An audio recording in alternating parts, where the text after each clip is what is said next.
জলদস্যুর কবলমুক্ত জাহাজ এমভি আব্দুল্লাহ বঙ্গোপসাগরের জলসীমায় মঙ্গলবার পৌঁছাবে কুতুবদিয়ায়।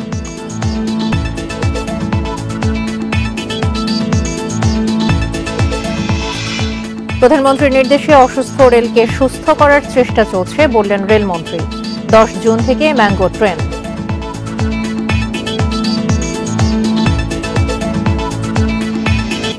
স্বাগত সমগ্র বাংলাদেশের সঙ্গে আছি সঞ্চারী মতিত্তমা। শুনছিলেন শিরোনাম, চলে যাচ্ছি পুরো খবরে। সোমালি জলদস্যুদের কবল থেকে মুক্ত বাংলাদেশি জাহাজ এমভি আব্দুল্লাহ বঙ্গোপসাগরের জলসীমায় পৌঁছেছে। জাহাজ মালিকপক্ষ এসআর শিপিং জানিয়েছে, জাহাজটি মঙ্গলবার ভোরের মধ্যে কক্সবাজারের কুতুবদিয়ায় পৌঁছাবে। 1 মে আরব আমিরাতের ফুজাইরা বন্দর থেকে জ্বালানি ও প্রয়োজনীয় জিনিসপত্র নিয়ে চট্টগ্রামের পথে রওনা দেয় সোমালি জলদস্যুদের হাত থেকে মুক্ত জাহাজ এমভি আব্দুল্লাহ। জিম্মি দশা থেকে মুক্ত হয়ে বাংলাদেশের পথে ফিরতি যাত্রায় উল্লাস প্রকাশ করেন 23 নাবিক। সামাজিক যোগাযোগ মাধ্যমেও তুলে ধরেন তাদের উচ্ছ্বাসের কথা। আপনার লেটেস্ট আপডেট হচ্ছে কুতুবদিয়ায় এবং চট্টগ্রাম অ্যাঙ্করেজ প্লাস কুতুবদিয়া অ্যাঙ্করেজে মালগুলা খালাস করে শিপ বাইরে চলে যাবে, বুঝছেন? এইটা হচ্ছে প্রোগ্রাম আপাতত। শুক্রবার এমভি আব্দুল্লাহ বঙ্গোপসাগরের জলসীমায় প্রবেশ করে।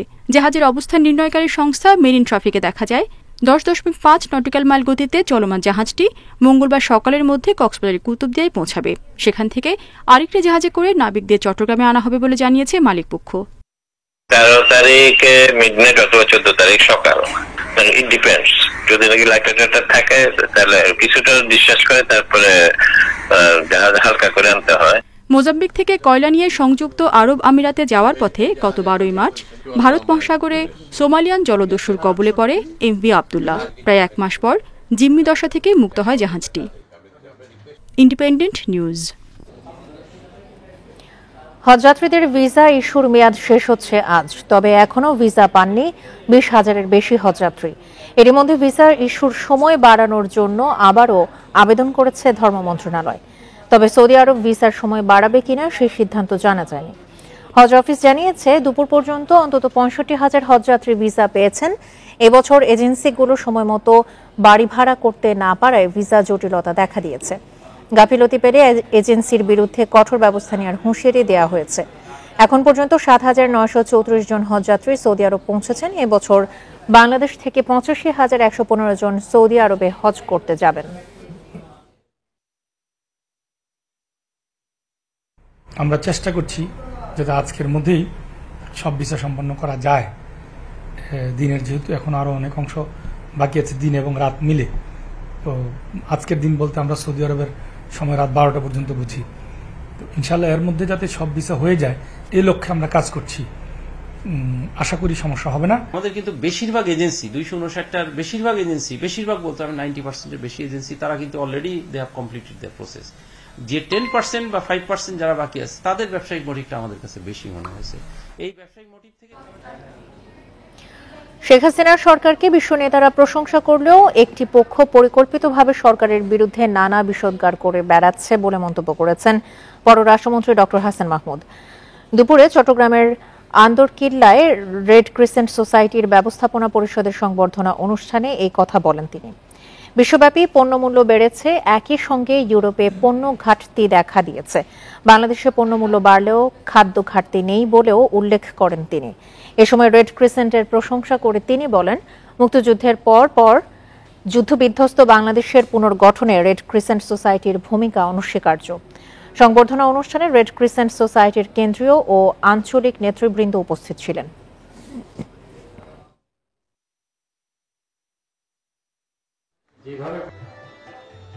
সরকারের নাকি একদম ভিত নাই, সরকারের ভিত নাই বুঝে পরপর 4বার আমরা রাষ্ট্র ক্ষমতায়। তোমরা তো টেনে ফেলে দিতে চেয়েছিলে, টান দিতে গিয়ে তোমরাই ধপাস করে পড়ে গেছো। প্রধানমন্ত্রীর নির্দেশে অসুস্থ রেলকে সুস্থ করতে কাজ চলছে বলে জানিয়েছেন রেলমন্ত্রী জিল্লুল হাকিম। দুপুরে রাজশাহী বিভাগ থেকে দেশের বিভিন্ন জেলায় রেল যোগে আম পরিবহন বিষয়ক এই সেমিনারে মন্তব্য করেন তিনি। এ সময় মন্ত্রী বলেন, একসময় ধুঁকে ধুঁকে চলেছে, অনেক জায়গায় রেললাইন খুলে বিক্রি করে দেয়া হয়েছে। দক্ষ কর্মচারীদের গোল্ডেন হ্যান্ডশেকের নামে বিদায় করা হয়েছে। তবে দায়িত্ব নেওয়ার পর থেকে রেলকে গতিশীল করতে দক্ষ লোক নিয়োগ সহ নানা উদ্যোগ নেওয়া হচ্ছে। সেমিনারে জানানো হয়, আগামী 10 জুন থেকে Chapainawabganj Dhaka mango special train চালু হবে। চাঁপাইনবাবগঞ্জের রহনপুর থেকে পদ্মা সেতু হয়ে ঢাকায় পৌঁছাবে ট্রেনটি।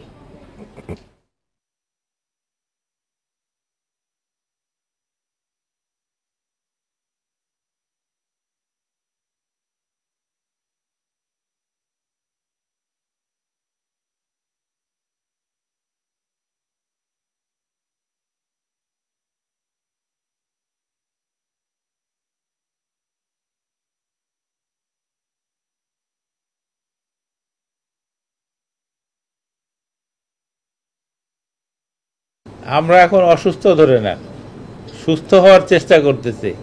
মাননীয় প্রধানমন্ত্রী আমাদের টানিয়ে তুলতেছেন। আমার এখানে আসা আপনাদের সরাসরি আপনাদের সমস্যাগুলো সম্পর্কে জানা এবং সেই মতে ব্যবস্থা নেওয়া। ফরিদপুরে কমিউটার ট্রেনের যাত্রা বিরতি দেওয়ার দাবিতে বিক্ষোভ করেছে এলাকাবাসী। বিক্ষোভের কারণে আধা ঘন্টার বেশি সময় আটকে ছিল চন্দনা কমিউটার ট্রেন।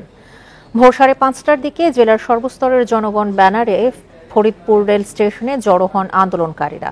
এ সময় রাজবাড়ী থেকে ঢাকাগামী চন্দনা কমিউটার ট্রেনের গতি রোধ করা হয়। কাপড়ের কাপড় জড়িয়ে রেল লাইনে শুয়ে পড়ে কয়েকজন। এ সময় বিক্ষুব্ধরা 48 ঘন্টার মধ্যে ফরিদপুরে ট্রেনের স্টপেজ দেওয়ার সিদ্ধান্ত না হলে লাগাতার কর্মসূচির হুঁশিয়ারি দেন। প্রায় আধা ঘন্টা পর রেল কর্মকর্তাদের আশ্বাসে তারা রেল লাইন থেকে সরে গেলে ঢাকার উদ্দেশ্যে ছাড়ে ট্রেন।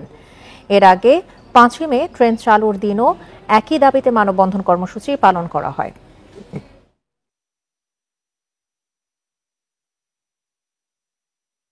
আমাদেরকে বঞ্চিত করা হয়েছে, শুধু বঞ্চিতই নয়, একটি পুরাতন বৃহত্তর জেলা হিসাবে আমাদেরকে লাঞ্ছিত করা হয়েছে। ফরিদপুর যেহেতু একটি অনেক পুরাতন জেলা শহর এবং পুরাতন স্টেশন, আমরা চাই এখানে একটি স্টপেজ দেওয়া হোক। রাজধানীতে বড় দুই দলের সমাবেশ চলছে। বিকেল 3:30টায় আওয়ামী লীগের শান্তি ও উন্নয়ন সমাবেশ এবং বিকেল 3টায় বিএনপির সহযোগী সংগঠন যুব দলের সমাবেশ শুরু হয়। এর আগে শুক্রবার এক যৌথ সভায় দলের সাধারণ সম্পাদক ওবায়দুল কাদের বলেন, মন্ত্রিসভার সদস্য আওয়ামী লীগ সভাপতি মণ্ডলের সদস্য জাহাঙ্গীর কবির নানকের সংসদীয় এলাকা মোহাম্মদপুরের গজনবী রোডে শান্তি ও উন্নয়ন সমাবেশের কথা। এদিকে শুক্রবারের পর সমাবেশের রাজধানীতে আজ আরও একটি সমাবেশ করছে বিএনপির সহযোগী সংগঠন যুবদল। নয়াপল্টনের সমাবেশে দলটির মহাসচিব মির্জা ফখরুল ইসলাম আলমগীর সহ অনেকেই উপস্থিত রয়েছেন।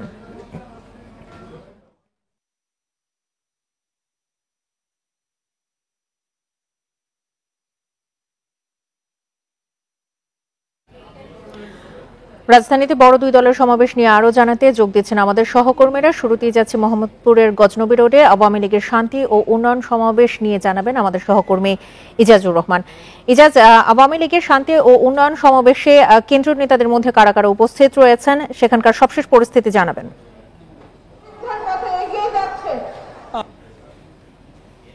যৌথ সভা হয়েছিল রাজধানী বঙ্গবন্ধু এভিনিউ দলীয় কার্যালয়ে এবং সেই যৌথ সভা উন্নয়ন সমাবেশ করা হবে এবং সেই করা হচ্ছে এবং এটি যেহেতু ঢাকা মহানগর উত্তর আওয়ামী লীগের সুতরাং স্বাভাবিকভাবেই মহানগর উত্তরের যতগুলো থানা ওয়ার্ড বা যে ইউনিটগুলো রয়েছে প্রত্যেকটা জায়গা থেকে এখানে এসে জড়ো হয়েছে। এখানে দক্ষিণবঙ্গ থেকে যেমন লোকজন এসেছে, মোহাম্মদপুরে এসেছে, ধানমন্ডি, হাজারীবাগ এসেছে, ধানমন্ডি, হাজারীবাগ বিভিন্ন জায়গা থেকে এই উন্নয়ন শান্তি এবং উন্নয়ন সমাবেশে আওয়ামী লীগের নেতাকর্মীরা যোগ দিয়েছেন এবং গতকালকের কেন্দ্রীয় সিদ্ধান্ত মোতাবেক এই সমাবেশ সফল করার জন্য সর্বাত্মক জোর দেওয়া হয়েছে এবং বলা হচ্ছে যে এই নির্বাচনের পর এটি আওয়ামী লীগের প্রথম শান্তি সমাবেশ। এর আগে আমরা জানি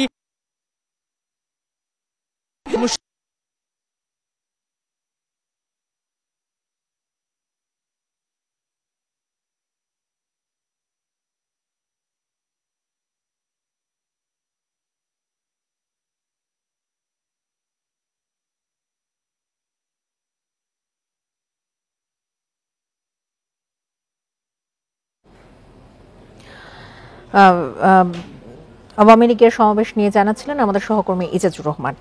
এই মুহূর্তে আমরা বিএনপির কর্মসূচি নিয়ে জানতে নয়াপল্টনে যাচ্ছি, সেখানে আছেন আমাদের সহকর্মী জাহানারা পারভীন। বিএনপির সহযোগী সংগঠন যুবদলের সমাবেশ বিকেল ৩টায় শুরু হয়ে গেছে। ইতোমধ্যে বক্তারা কি বলেছেন আর আজকের এই মুহূর্তের সবশেষ কার্যক্রম নিয়ে জানাবেন।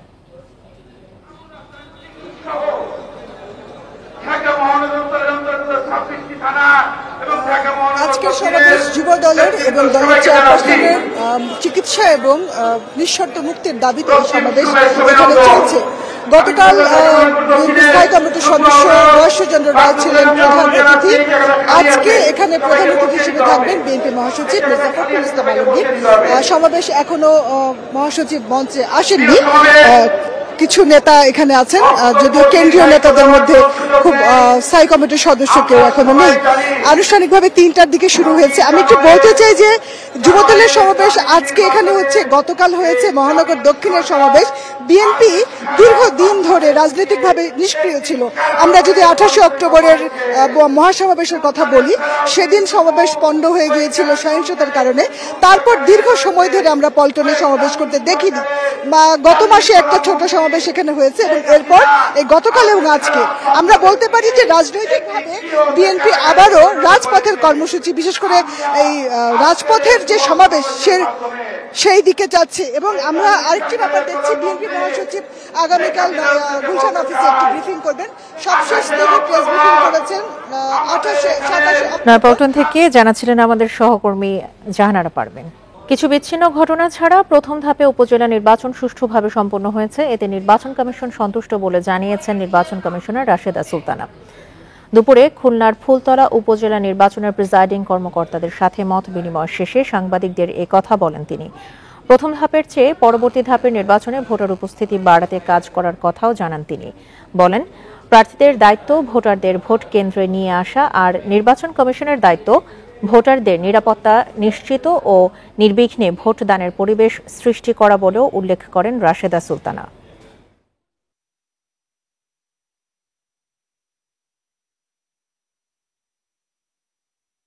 আমরা কিন্তু ভোটারদেরকে আকৃষ্ট করার জন্য নানাভাবে ব্যবস্থা করছি। আমরা কিন্তু এইটুকু এনশিওর করেছি যে আপনি আসলে আপনার ভোটটা আপনি দিতে পারবেন, যাকে মন চায় তাকেই দিতে পারবেন। আমরা কাউকে আপনাকে বলবো না যে অমুকে দেন তমুকে দেন, আমরা ফলাফল উল্টাবো না, আমরা কিচ্ছু করবো না এবং আমরা করছি না সেটা আপনার। বাগেরহাটের শরণখোলায় বজ্রপাতেই 2 জন নিহত হয়েছেন। এ সময় আহত হয়েছেন 6 শ্রমিক। সকালে উপজেলার সাউথ খালের তাফালবাড়ি এলাকায় এই ঘটনা ঘটে। পুলিশ জানায়, সকালে 10টার দিকে বালু বোঝাই একটি ট্রলার তাফালবাড়ির বান্দাঘাট খাল এলাকায় পৌঁছালে মুষলধারে বৃষ্টি শুরু হয়। এ সময় ট্রলারে থাকা শ্রমিকরা বৃষ্টি থেকে বাঁচতে তীরে নামার সময় বজ্রপাত হয়, এতে আহত হন 8 জন। পরে তাদের হাসপাতালে নেওয়ার পর 2 জনকে মৃত ঘোষণা করেন চিকিৎসক। বাকিরা উপজেলা স্বাস্থ্য কমপ্লেক্সে চিকিৎসাধীন রয়েছেন।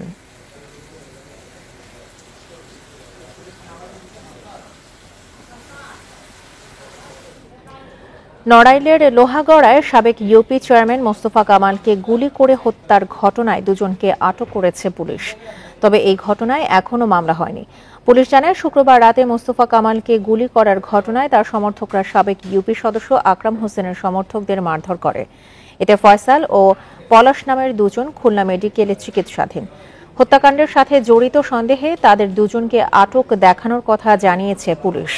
এর আগে শুক্রবার রাতে মল্লিকপুর ইউনিয়নের মঙ্গলহাটা এলাকায় মল্লিকপুর ইউপির সাবেক চেয়ারম্যান মোস্তফা কামালকে গুলি করে দুর্বৃত্তরা।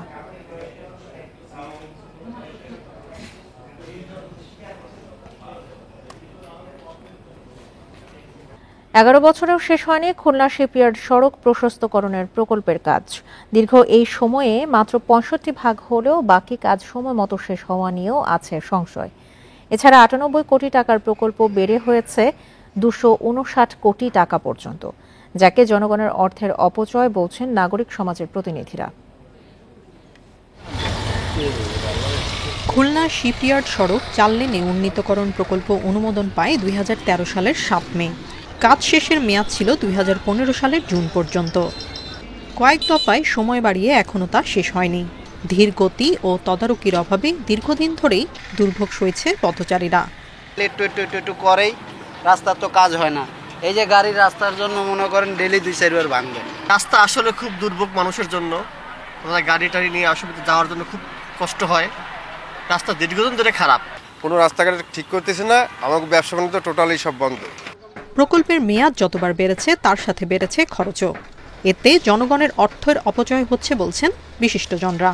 আমি আবার নতুন করে আমি বাজেট দিচ্ছি, আবার নতুন করে পাস করাই হচ্ছে, এতে একটা দীর্ঘসূত্রিতা যেমন তৈরি হচ্ছে, অর্থের অপচয় হচ্ছে এবং অতীতের অর্থটা কিভাবে অপচয় হচ্ছে কিংবা কি খরচ হলো তার কিন্তু কোনো জবাব দিতে জায়গাটা আসতেছে না।